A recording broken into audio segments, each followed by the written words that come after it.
अस्सलाम वालेकुम students, welcome back to the channel mathematics by Parwani.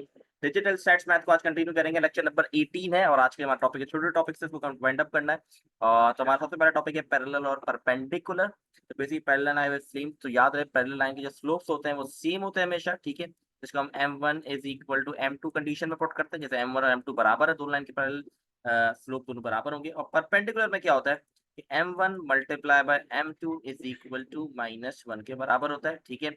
ये दोनों स्लोप को मल्टीप्लाई करते हैं और वो बराबर होते हैं -1 के। तो ये होते हैं दो कंडीशन जो आई होप आप लोगों ने जरूर पढ़ी होगी, ठीक है। परपेंडिकुलर मतलब 90 डिग्री पे इंटरसेक्ट कर रहा होगा, पैरेलल मतलब इंटरसेक्ट नहीं कर रहा होगा, सेम डायरेक्शन में मूव कर रहा है लेकिन इंटरसेक्ट नहीं कर रहे होते, ठीक है। तो ये दो कंडीशन थी पैरेलल और परपेंडिकुलर की। आई होप क्लियर होगी ये बात। अच्छा, क्वेश्चन देख लेते हैं।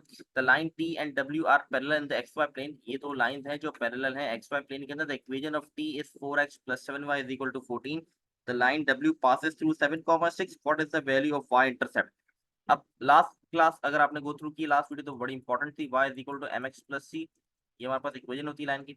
ये जो mx प्लस b हमने लिखा था, c भी लिखते कोई मसला नहीं है, ठीक है। तो ये हमारे पास कहलाता था y इंटरसेप्ट। इसकी वैल्यू फाइंड आउट करनी है, ठीक है, y इंटरसेप्ट। अब मैं क्या करूंगा, इस इक्वेशन को सबसे पहले मैं यहाँ से स्लोप फाइंड आउट करने की कोशिश करूंगा। स्लोप कैसे फाइंड आउट करेंगे, सबसे पहले इक्वेशन को ये जनरल फॉर्म में मुझे कन्वर्ट करना होगा। तो 4x इक्वल टू के वहां जाके क्या हो जाएगा हमारे पास, माइनस का 4x प्लस 14।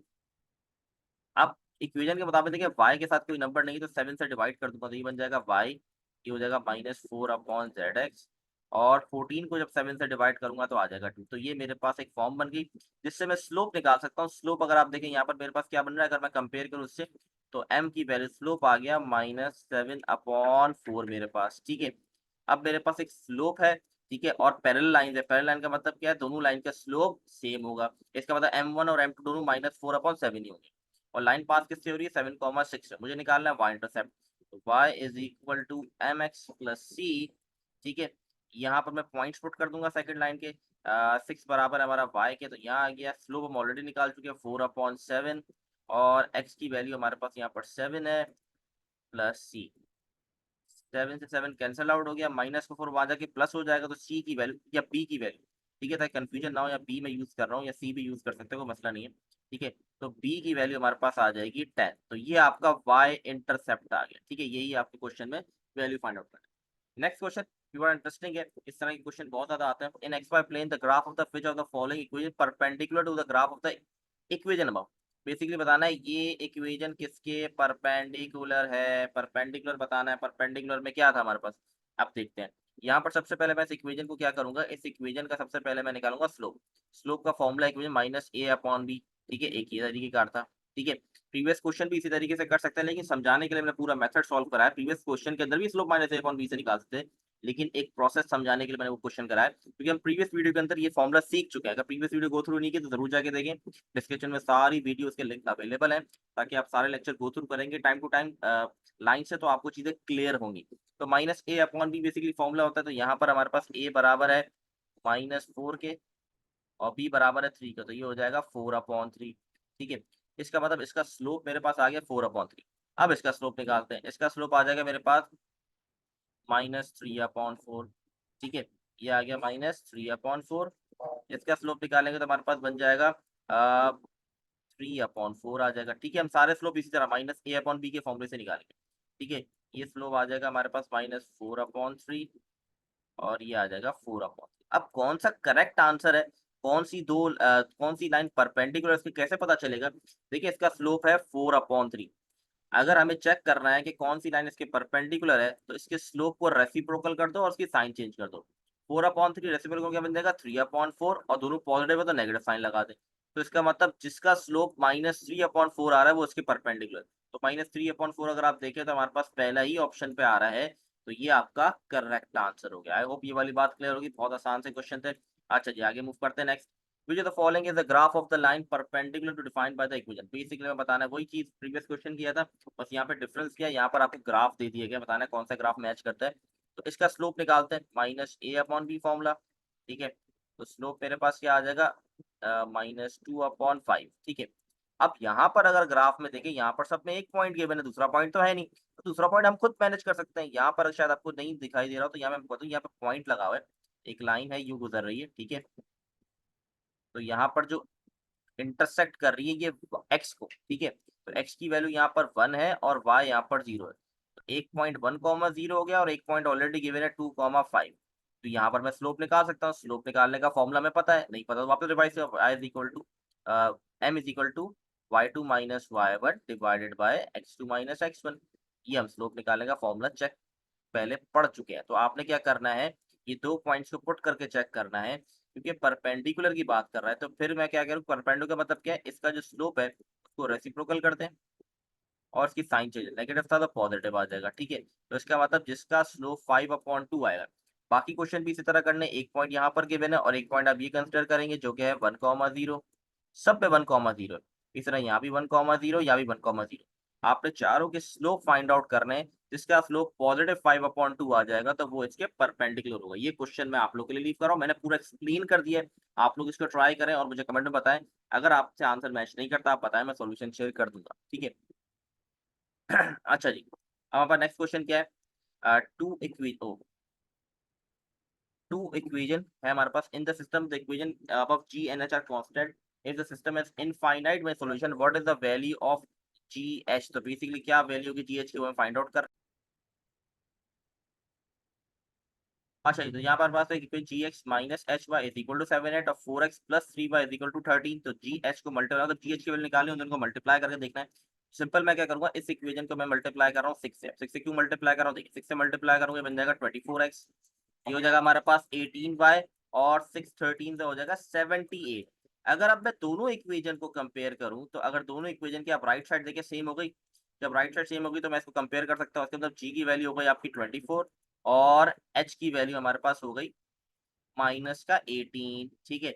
अब हमें क्या चाहिए, जी एच, मतलब मल्टीप्लाई करना है। 24 को मल्टीप्लाई करेंगे -18 से तो आंसर आ जाएगा माइनस का 432। दैट्स इट, कंप्लीट हो गया।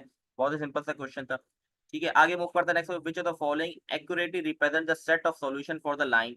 अब बेसिकली देखना है सेट ऑफ सॉल्यूशन, बेसिकली बताना है कि इंटरसेक्शन पॉइंट क्या है इसका, ठीक है। जहाँ पर इंटरसेक्ट करेंगे हम साइमल्टेनियसली इक्वेशन सॉल्व करते हैं, पता चलता है इंटरसेक्शन पॉइंट इसका 2,0 कोई भी फॉर एग्जांपल एक्सेट्रा है, तो हमें वो बताना है कि इसमें से कौन सा है। ऑप्शन हमारे पास 0,-4 है, 0,4 है, देयर इज नो सॉल्यूशन भी है, देयर इनफाइनाइटली मेनी सॉल्यूशन। तो अगर मैं इस इक्वेशन को देखूं तो इसका स्लोप मेरे पास आ जाएगा -1/2 और इसका जो वाई इंटरसेप्ट आएगा वो मेरे पास आ रहा है 2, ठीक है। ये कांस्टेंट गैल है। अब इसमें क्या करेंगे, इसको मैं इस इक्वेशन की फॉर्म में बनाने की y is equal to mx plus p बनाने की कोशिश कर रहा हूँ, ठीक है। तो क्या होगा, 6 वहां जाके माइनस हो जाएगा, 12y is equal to -6x -24। 12 से डिवाइड कर देंगे तो y हो जाएगा, ये हो जाएगा -1/2x और ये हो जाएगा माइनस का। इसका स्लोप जो हमारे पास आ रहा है m, वो -1/2 आ रहा है और इसका जो y इंटरसेप्ट आ रहा है वो आ रहा है माइनस का 2। अगर हम दोनों को कंपेयर करें इक्वेशन, ठीक है, दोनों के स्लोप क्या है, बराबर आ रहा है, ठीक है। तो इसका मतलब ये दोनों लाइन आपस में क्या है, पैरेलल है। इसका मतलब ये आपस में इंटरसेक्ट कर ही नहीं रही है, तो इसका मतलब इसका सॉल्यूशन होगा ही नहीं, there is no solution. Simple सी बात है, तो इंटरसेक्ट ही नहीं कर रही तो इंटरसेक्शन पॉइंट ही नहीं आएगा, तो इसलिए इसका आंसर होगा देयर आर नो सॉल्यूशन, ठीक है जी। आगे मूव करते हैं नेक्स्ट क्वेश्चन के ऊपर। In x y plane which of the following is the point of intersection between the graph. Basically अब यहाँ पर कह रहा है, तो अब यहाँ पर चारों ऑप्शन दे दी गए, बता रहा है कौन सा इंटरसेक्शन पॉइंट है, हमें पॉइंट पुट करके चेक करना है। जैसे कि अगर मैं 0,-2 लेता हूँ तो मैं x की जगह -2 पुट करूंगा, और सॉरी y की जगह -2 पुट करूंगा, x की जगह 0। तो ये अगर देखें तो -2 इक्वल टू 2 आ रहा है, मतलब ये पॉइंट बराबर नहीं आ रहा, तो पहला पॉइंट तो कैंसिल हो गया, ठीक है। इसी तरीके से हम 2,4 पुट करके देखते हैं।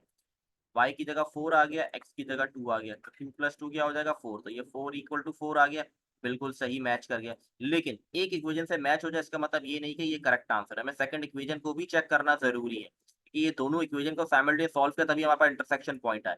वैसे आप डेस्क पे डायरेक्ट पुट करेंगे आपके पास आंसर आ जाएगा, इतनी मुश्किल चीज नहीं है, इंटरसेक्शन पॉइंट को बता देगा, ठीक है। तो अब एक्स वाई की जगह 4 आ गया, यहाँ आ गया 2 का स्क्वायर 4 +2 और -2, तो +2 -2 कट गया, 4 इक्वल टू 4 आ गया। इसका मतलब ऑप्शन डी आपका करेक्ट ऑप्शन है, ठीक है जी।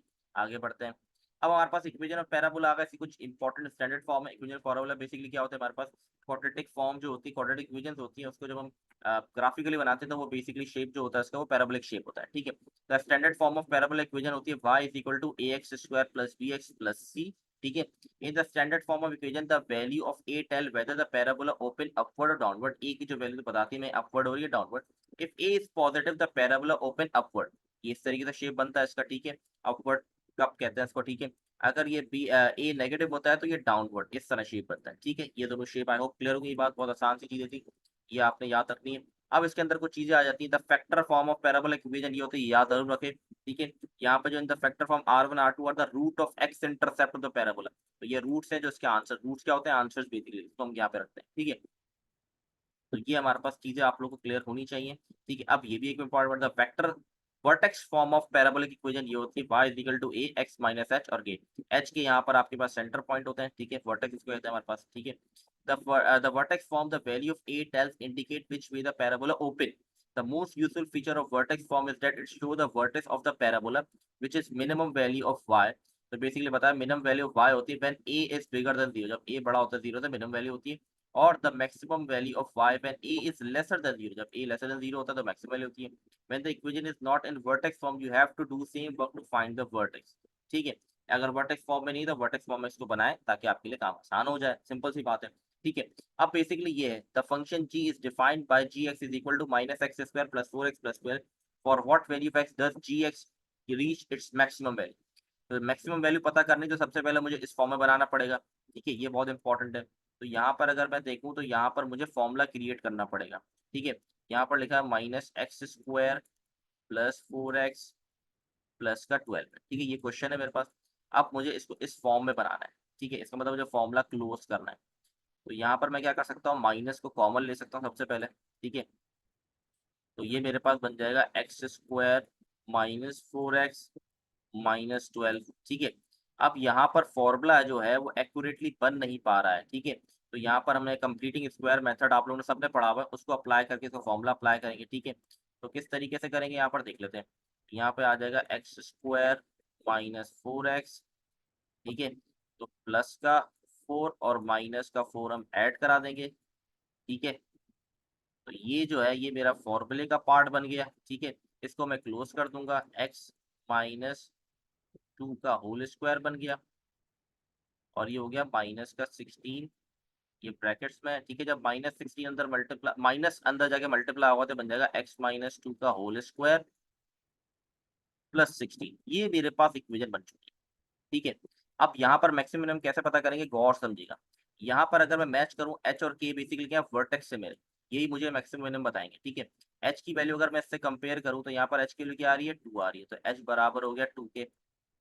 और के की वैल्यू क्या आ रही है, 16 आ रही है, तो के की वैल्यू क्या आ गई 16।